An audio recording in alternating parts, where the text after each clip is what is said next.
Hello friends, मैं हूं सन्मय प्रकाश और आप देख रहे हैं यूट्यूब चैनल सरकार जॉब न्यूज़। इस करंट अफेयर्स वीडियो में कई इंपॉर्टेंट टॉपिक है, देश विदेश आर्थिक सब कुछ।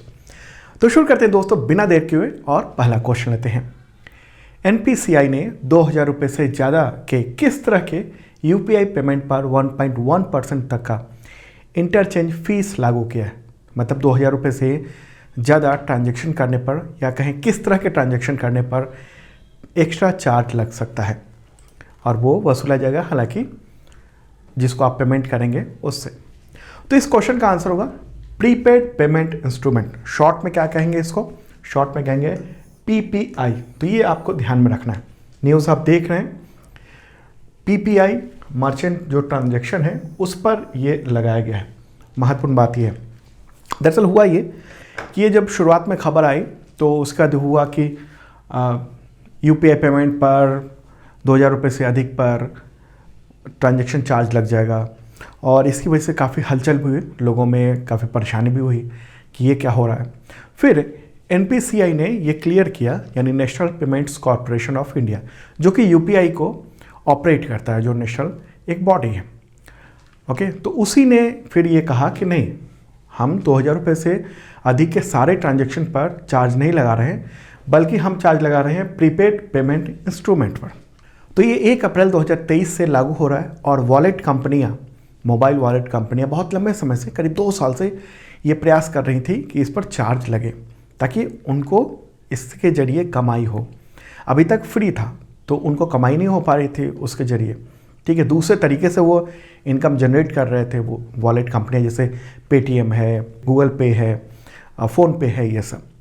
अब सवाल उठता ये है कि पीपीआई क्या है, प्रीपेड पेमेंट इंस्ट्रूमेंट। ये इंपॉर्टेंट क्वेश्चन है, इंपॉर्टेंट टॉपिक है अगर आप बैंकिंग की तैयारी कर रहे हैं तो, और दूसरे एग्जामिनेशन के लिए भी इंपॉर्टेंट है। जैसे इकोनॉमिक्स रिलेटेड, अर्थव्यवस्था से रिलेटेड जो क्वेश्चंस आते हैं उसमें ये भी हो सकता है। तो पीपीआई जो है ना, वो क्या है? Prepaid payment instrument. इसको आप आम भाषा में ऐसे समझ सकते हैं कि आप जब यूपीआई का इस्तेमाल करते हैं तो 2 तरीके का करते हैं। एक तो होता है मोबाइल वॉलेट। आप अपने बैंक खाते से अपने मोबाइल वॉलेट में ट्रांसफ़र कर लेते हैं पैसे, या किसी दूसरे से आपने पैसे लिए तो उसको वॉलेट में डाल दिया। और दूसरा तरीका ये होता है कि आपने बैंक को कनेक्ट किया हुआ है यूपीआई के थ्रू, और किसी को अगर पेमेंट करना है या किसी से पेमेंट लेना है तो सीधे बैंक टू बैंक ट्रांसफ़र हो जाता है यूपीआई के जरिए, ठीक है। तो 2 तरीके का होगा। तो यहाँ पर बैंक टू बैंक जो ट्रांजैक्शन हो रहा है ना, उस पर कोई चार्ज नहीं लग रहा है। लेकिन जैसे ही आप बैंक से अपने वॉलेट में डाल रहे हैं पैसा, तो फिर यहाँ पर ये पीपीआई हो जाता है वो, यानी प्रीपेड पेमेंट इंस्ट्रूमेंट लागू हो जाता है। मतलब आपने कुछ रकम वॉलेट में रखा है, वो प्रीपेड पेमेंट का इस्तेमाल करेंगे आप, ठीक है। तो इस पर 1.1% का एक्स्ट्रा चार्ज लगेगा। हालांकि ये चार्ज पब्लिक को नहीं देना होगा, बल्कि मर्चेंट लेवल पर लगेगा। जैसे कि आप डेबिट कार्ड से या क्रेडिट कार्ड से जब आप पेमेंट करने जाते हैं तो आपको एक्स्ट्रा चार्ज देना नहीं होता है। वो चार्ज जो 1% या 2% होता है मर्चेंट चार्ज, वो जो जिसको आप पेमेंट कर रहे हैं वो इसको वहन करता है, जो कंपनी है वो। हालांकि कई जगह ये भी देखा गया है कि जब आप पेमेंट कर रहे हैं कार्ड के थ्रू तो वो कहता है कि नहीं, इतना % आपको देना पड़ेगा क्योंकि हमें तो ये चार्ज लग रहा है, ठीक है। तो महत्वपूर्ण बात थी, मुझे लगता है पूरी बात आप समझ गए होंगे। अगला क्वेश्चन जो है ना, बहुत ही महत्वपूर्ण है अंतर्राष्ट्रीय जगत को लेकर और इंटरनेशनल रिलेशन जो टॉपिक है आपके एग्जामिनेशंस में, उसके लिए। तो क्वेश्चन होगा, रूस से खतरे को लेकर किस देश ने अपनी एयर डिफेंस को एकीकृत यानी इंटीग्रेट करने का समझौता किया है?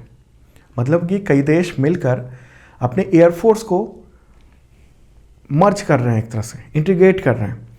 मर्ज कहना थोड़ा आगे हो जाएगा, इंटीग्रेट कर रहे हैं, और एक ही कमांड होगा उसका, एक कमांड से पूरे फैसले होंगे। तो ये है आंसर इसका, ए और बी, यानी नॉर्वे, स्वीडन, फिनलैंड और डेनमार्क। तो ये 4 देशों ने मिलकर ये काम किया है और ये देश नॉर्डिक समूह जो है उसमें आते हैं।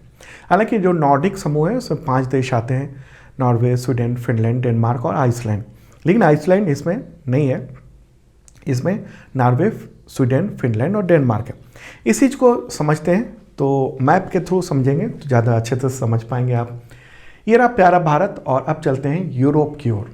ठीक है, तो यहाँ पर ये वाला जो हिस्सा देख रहे हैं आप, ये पूरा यूरोप है। ओके, और यहाँ ये जो कंट्री देख रहे हैं आप, ये नॉर्वे है, यहाँ स्वीडन है, फिनलैंड यहाँ पर है, और ये रहा ये रेड कलर में डेनमार्क। तो ये नॉर्डिक देश कहा जाता है, और इसमें आइसलैंड भी है, उसको वो भी सम्मिलित है नॉर्डिक कंट्रीज़ में।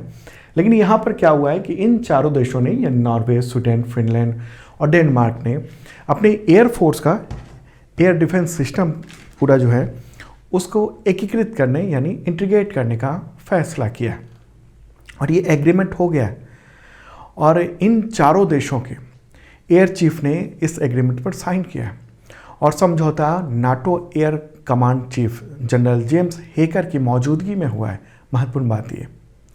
अब सवाल ये है कि ये समझौते की वजह क्या है, ये चारों देश मिलकर अपने एयर डिफेंस को एकीकृत क्यों कर रहे हैं, इंटीग्रेट क्यों कर रहे हैं?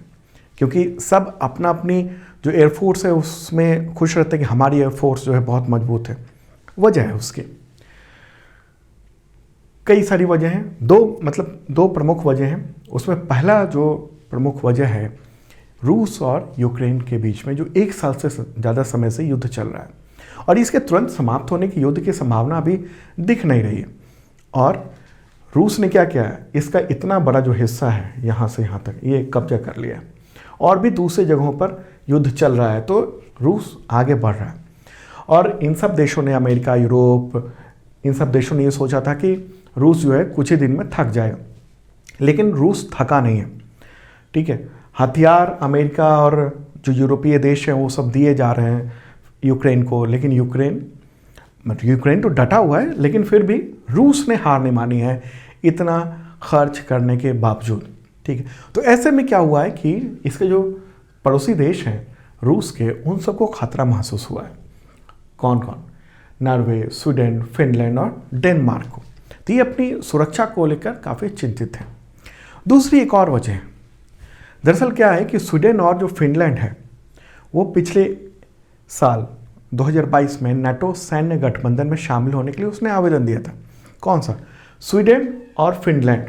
ठीक है, फिनलैंड ज़्यादा चिंतित है क्योंकि उसकी सीमा सीधी लगती है, और उधर नॉर्वे की भी सीमा सीधी लगती है, यहाँ से आप देख रहे हैं ये वाला। तो हुआ ये कि स्वीडन और फिनलैंड ये दोनों चाह रहे थे कि हम नाटो में शामिल हो जाएं सैन्य गठबंधन में, ताकि अगर यूक्रेन जैसी हालत होती है तो पूरा नाटो देश जितने मेंबर कंट्री हैं वो उसकी मदद के लिए आ जाएंगे। लेकिन नाटो में शामिल होने के लिए कई सारी शर्तें हैं, उसमें एक ये शर्त है कि जो मेंबर कंट्री है वो सारे मेंबर कंट्री वो परमिशन देंगे कि हाँ इनको शामिल कर दिया जाए, तभी किसी को शामिल किया जा सकता है। और तुर्की ने इन दोनों देशों को नाटो में शामिल करने से रोका हुआ है। तो ऐसे में रूस से खतरा बहुत महसूस कर रहा है ये दोनों देश। फिर इन सब चारों देशों ने ये मिल बैठकर ये तय किया कि ऐसा करते हैं कि हम लोग अपने जो एयरफोर्स है उसको इंटीग्रेट कर लेते हैं। तो ऐसे में क्या होगा, इंटीग्रेट करने का मतलब होगा कि एक कमांड होगा, और उस कमांड के ज़रिए ये सारे एयरफोर्स इन चारों देशों का वो कंट्रोल किया जाएगा। वैसे तो सबके अपने अपने एयरफोर्स चीफ होंगे, लेकिन उन सब में एक कंट्रोल होगा, सामंजस्य होगा, एक दूसरे की ज़रूरत के लिए वो लड़ सकेंगे। अब क्या हुआ, अब इसमें हम देख रहे हैं कि नॉर्वे और डेनमार्क ये तो नाटो के मेंबर हैं ही। तो ऐसे में क्या होगा कि जैसे ही अगर रूस फिनलैंड पर कुछ कार्रवाई करता है तो ये लोग भी आएंगे इनके साथ, और ये लोग आएंगे तो नाटो अपने आप ही इसमें इन्वॉल्व हो जाएगा। तो ये पूरी नाटो की ही पूरा प्लान है, उसके तहत ये काम किया गया। ठीक है, और इनके पास एयर डिफेंस की अच्छी खासी पावर भी है, लगभग 400, अगर हम एग्जैक्ट कहेंगे तो 349 लड़ाकू विमान इन सब के पास है। नाटो के पास बड़े उन्नत F-16 है, 56 लड़ाकू विमान, F-35 है, 37 नॉर्वे के पास, स्वीडन के पास ग्रिपेंस जेट है 90 से ज़्यादा, फिनलैंड के पास F-18 है हार्नेट जेट 62, और F-35 है 64 अमेरिका से लिया हुआ है। डेनमार्क के पास भी F-16 और F-35 है। मतलब उन्नत जो एयरक्राफ्ट हैं, फाइटर एयरक्राफ्ट, वो सब इनके पास है। तो एक दूसरे को ये मदद करेंगे। और हम लोग ये देख रहे हैं कि जो बदलाव हो रहा है धीरे धीरे इस घटनाक्रम में, इस युद्ध में, तो अलग अलग ग्रुपिज्म हो रहा है। ठीक है, महत्वपूर्ण बात यह है, चाइना और रूस एक अलग मजबूत गठबंधन के तौर पर दिख रहा है। दूसरी ओर यूरोप जो है वो परेशान है बहुत ज़्यादा, तो वो अपने आप को एक दिखाने की कोशिश कर रहा है, परेशान बहुत ज़्यादा है वो भी। ठीक है, तो यहाँ पर ये इम्पॉर्टेंट बात है और ये समझना आपके लिए बहुत ज़रूरी था। और इस पर इंडियन एक्सप्रेस ने बहुत ही डिटेल में आर्टिकल लिखा है, तो उसी के आधार पर मैं आपको ये सब बता रहा हूँ। तो अब ऐसा करते हैं, नॉर्डिक देशों के जो प्राइम मिनिस्टर हैं कौन कौन हैं वो भी देख लेते हैं। ठीक है, तो ये रहा नॉर्वे। नॉर्वे के प्राइम मिनिस्टर कौन है? जोनास गहर स्टोर। ठीक है, स्वीडन यहाँ, इसके प्राइम मिनिस्टर कौन है? Ulf Kristersson. ठीक है, फिनलैंड, इसके प्राइम मिनिस्टर हैं सना मारिन, लेडी है। डेनमार्क, यहाँ वाला हिस्सा, उसके प्रधानमंत्री कौन है? Mette Frederiksen. और चूंकि ये चारों देश हो गए, अगर नॉर्डिक कहेंगे तो हमें आइसलैंड को भी शामिल करना होगा। तो आइसलैंड के प्राइम मिनिस्टर की बात करें तो कैटरीन जैकब्स डॉटर। ओके, चलिए अब आगे बढ़ते हैं, अगला क्वेश्चन लेते हैं। और हाँ, ये जो भी मैंने बताया पूरा नोट्स PDF MCQ के साथ वो अवेलेबल है हिंदी और इंग्लिश दोनों लैंग्वेज में। तो इस वीडियो के डिस्क्रिप्शन में चेक कर लेना, वहाँ पर लिंक आपको मिल जाएगा, तो क्लिक करके आप डाउनलोड कर सकते हैं, या आप सरकारी जॉब न्यूज़ का जो ऐप है वहाँ से भी डाउनलोड कर सकते हैं। डेली का PDF फ्री होता है। ओके, और 1 अप्रैल से हम लोग ये भी करने जा रहे हैं कि जो डेली का करंट अफेयर्स है उसका मॉक टेस्ट भी डेली एक शुरू हो रहा है वहाँ भी। ओके, डेली का मॉक टेस्ट भी। और हाँ, अगर आप पिछले 1 साल और अगले 1 साल तक के करंट अफेयर्स का PDF लेना चाहते हैं तो 1 ईयर का मेंबरशिप है, बहुत मामूली सी रकम है और 50% डिस्काउंट भी चल रहा है। तो इसके जरिए ये मिलता है PDF weekly, monthly, quarterly, yearly, और कई तरह के PDF होते हैं, 1 लाइनर, MCQ विद नोट्स। इसके अलावा मॉक टेस्ट होता है करंट अफेयर्स का वीकली और मंथली, और अब तो डेली भी आने वाला है।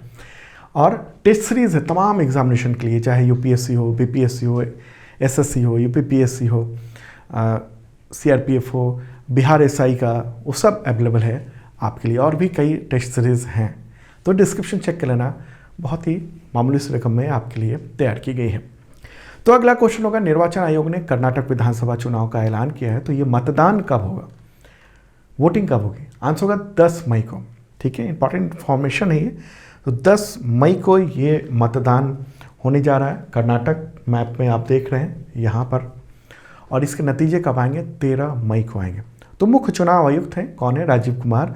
तो उन्होंने ये कहा कि वोटिंग जो है ना एक ही चरण में करवाई जाएगी। कर्नाटक में टोटल वोटर कितने हैं? 5.21 करोड़। और कितने विधानसभा सीटों पर चुनाव हो रहा है? तो 224 पर। और हाँ, जो राहुल गांधी की सीट है ना, वायनाड सीट लोकसभा की, तो उस पर भी पत्रकारों ने पूछा कि क्या वहाँ पर उपचुनाव होना है, क्या होगा क्या? तो चुनाव आयोग ने ये कहा, मुख्य चुनाव आयुक्त ने, कि अभी चूँकि वक्त है, 30 दिन का समय दिया गया है उनको ट्रायल कोर्ट में, ऊपरी अदालत में वहाँ ले जाने के लिए मामला को, तो अभी इंतज़ार करेंगे इस पर, ऐसा कहना। ठीक है, तो कर्नाटक की बात कर रहे हैं। कर्नाटक के इस वक्त मुख्यमंत्री कौन है? बसवराज बोम्मई। गवर्नर है थावरचंद गहलोत, और राजधानी है बेंगलुरु। अगला क्वेश्चन लेते हैं। क्वेश्चन होगा, किस IPS अफसर ने गेटवे ऑफ इंडिया से एलिफेंटा केव्स यानी एलिफेंटा गुफा वहाँ तक तैर कर एक रिकॉर्ड बनाया है? आंसर होगा कृष्ण प्रकाश। ठीक है, IPS अधिकारी हैं, न्यूज़ आप देख रहे हैं, और फोटोग्राफ ये रहा, क्या नाम है इनका? कृष्ण प्रकाश। तो मार्च में अभी मुंबई गेटवे ऑफ इंडिया से लेकर एलिफेंटा गुफाएं वहाँ तक की तैराकी की, और ये दूरी है तकरीबन 16.2 किलोमीटर की। और कितना टाइम लगा? 5 घंटे 26 मिनट लगे इसको पूरा करने में, और ऐसा करने वाले वो पहले व्यक्ति बने हैं। इनके बारे में बताऊं मैं, 2017 में इन्होंने आयरन मैन ट्रायथलॉन जीता था, 2018 में अल्ट्रा मैन भी इन्होंने जीता था, और दुनिया के सबसे कठिन जो स्पोर्ट्स हैं, प्रतियोगिता है, उसमें ये माना जाता है। तो ये आईपीएस अधिकारी हैं, क्या हैं, कहाँ पर? तो महाराष्ट्र में वीआईपी सिक्योरिटी और कोस्टल सिक्योरिटी के स्पेशल आईजी हैं, इंस्पेक्टर जनरल। अगला क्वेश्चन, अमेरिका के सिलिकॉन वैली बैंक को किसने खरीद लिया है? आंसर का फर्स्ट सिटीजन बैंक। ठीक है, देखिए सिलिकॉन वैली बैंक जो है ना वो डूब गया था, बर्बाद हो गया था और बंद भी हो गया था एक तरह से। फिर उसको अमेरिका का जो फेडरल डिपॉजिट इंश्योरेंस कॉरपोरेशन है उसने उसको अपने कब्जे में ले लिया था। क्यों डूबा सिलिकॉन वैली बैंक? क्योंकि हो क्या रहा है कि ब्याज दरों में पूरी दुनिया में बढ़ोतरी हो रही है और जो वहाँ का अमेरिका का जो सेंट्रल बैंक है उसको क्या कहते हैं? Federal reserve. क्या है? Federal reserve. तो उसने बहुत तेज़ी से ब्याज दर बढ़ाना शुरू किया है। अमेरिका में कितना ब्याज दर हुआ करता था? 0.2%, 0.25% ऐसे, और तो 5% से भी ज़्यादा हो चुका है।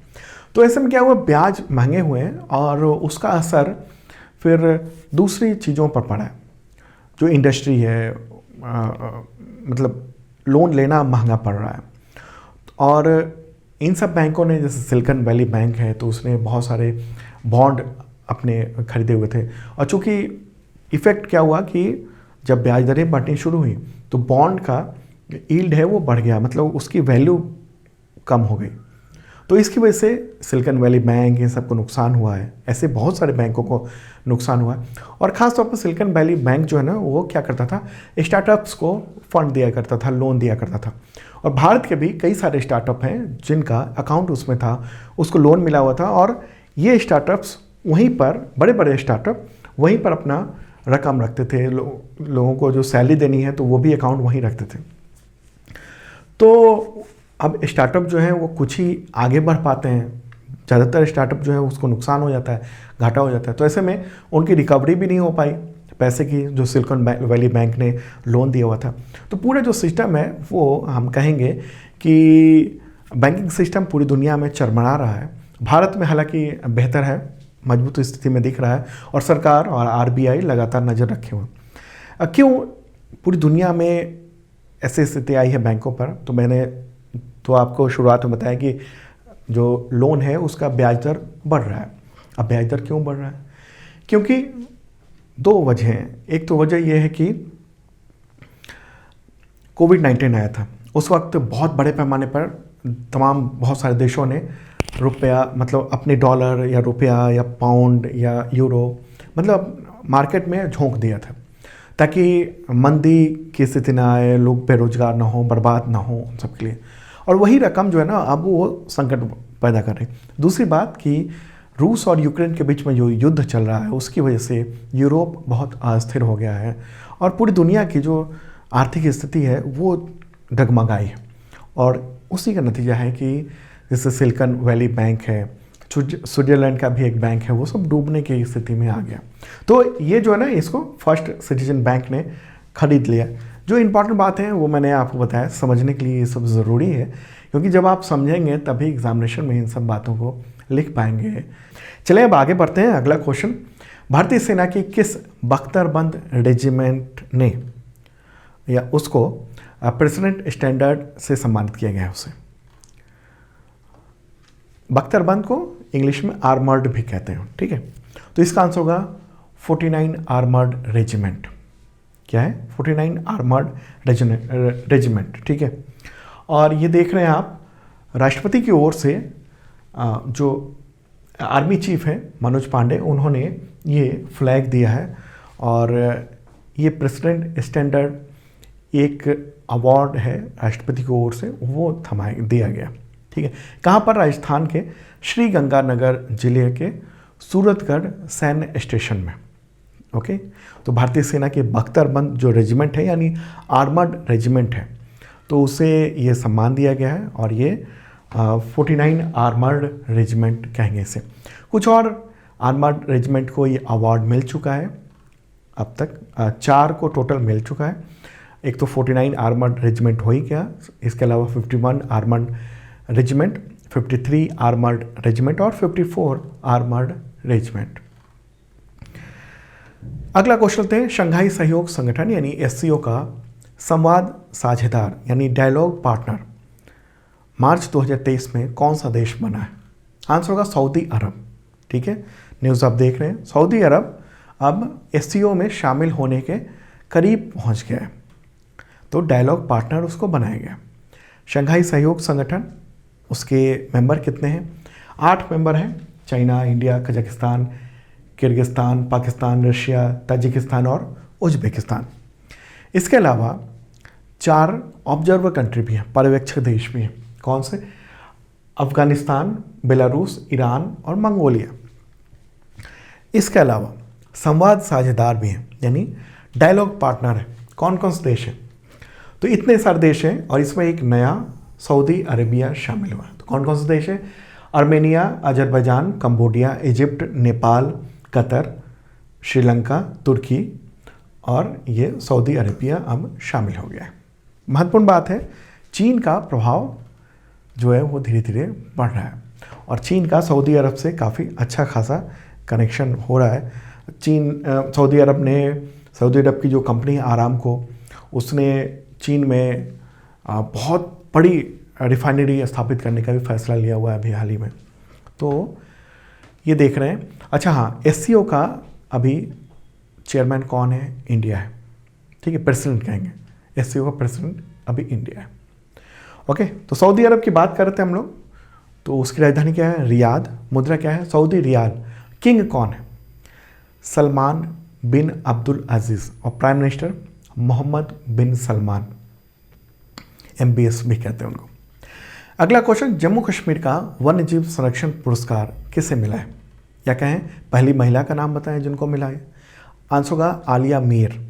ठीक है, तो जम्मू कश्मीर में लेफ्टिनेंट गवर्नर यानी उपराज्यपाल हैं मनोज सिन्हा, तो उन्होंने ही ये वन्य जीव सम्मान प्रदान किया आलिया मीर को। और आलिया मीर ये सम्मान पाने वाली पहली महिला हैं जम्मू कश्मीर की। ठीक है, और वो वाइल्ड लाइफ SOS ऑर्गेनाइजेशन है, उसके लिए वो काम करती हैं। अगला question, Indira Gandhi national centre for arts यानी IGNCA, उसके द्वारा तैयार किए गए वैदिक हेरिटेज पोर्टल को किसने लॉन्च किया है? आंसर होगा अमित शाह। कौन है वो? गृह मंत्री हैं। न्यूज़ आप देख रहे हैं। वैदिक हेरिटेज पोर्टल, उसको इनॉग्रेट किया गया, लॉन्च किया गया। और ये फोटोग्राफ देख रहे हैं आप अभी हाल ही में मार्च में। और इसमें क्या है? वेबसाइट है, पोर्टल है वैदिक। इसमें वैदिक ज्ञान और परंपरा इन सब के बारे में इंफॉर्मेशन, डिजिटल भंडार है। और 7 साल से इसके लिए प्रयास किया जा रहा था। 5 करोड़ रुपए लगभग खर्च हुए हैं। और इसमें क्या होगा, जो रिसर्चर्स हैं और जो आम लोग हैं उनके लिए वन स्टॉप ये सॉल्यूशन है। वहाँ पर सारी इन्फॉर्मेशन लोगों को मिल जाएगी। 18,000 से अधिक वैदिक मंत्रों से संबंधित 550 घंटे से ज़्यादा का ऑडियो विजुअल सामग्री है, जिसमें वेदों, वैदिक शोध संस्थानों, वेद पाठी परिवारों, दुनिया भर के विशेषज्ञों के साथ मिलकर इसको तैयार किया गया। कई भाषाओं में, संस्कृत, अंग्रेजी, हिंदी, इन सब का मिश्रण भी वहाँ पर है अवेलेबल। ठीक है, तो दिल्ली में ये कार्यक्रम हुआ है। अगला क्वेश्चन लेते हैं, IBA महिला विश्व मुक्केबाजी चैंपियनशिप 2023 तो समाप्त हो गया है। तो इसमें भारत ने कुल कितने गोल्ड मेडल जीते हैं? आंसर होगा 4। ठीक है, कौन कौन? Nikhat Zareen 50 kilogram weight category में, Lovlina Borgohain 75 kilogram weight category में, Nitu Ghanghas 48 kilogram weight category में और Sweety Boora 81 kilogram weight category में। ओके, 15 से 26 मार्च तक दिल्ली में आयोजित किया गया है और इंटरनेशनल बॉक्सिंग एसोसिएशन के द्वारा ये आयोजित किया गया है। और ये महिला विश्व बॉक्सिंग चैंपियनशिप का 13वां संस्करण था। ठीक है, तो दोस्तों ये था इंपॉर्टेंट करंट अफेयर्स। कैसा लगा कमेंट बॉक्स में बता सकते हैं आप। और एक रिक्वेस्ट है आपसे, इस वीडियो को शेयर जरूर कीजिए तमाम मित्रों को। ओके, और जिन लोगों ने सब्सक्राइब नहीं किया ज़रूर कर लेना। अब मिलते हैं कल मॉर्निंग को ताज़ा तरीन करंट अफेयर्स के साथ सुबह 7 बजे। देखिए ज़रूर।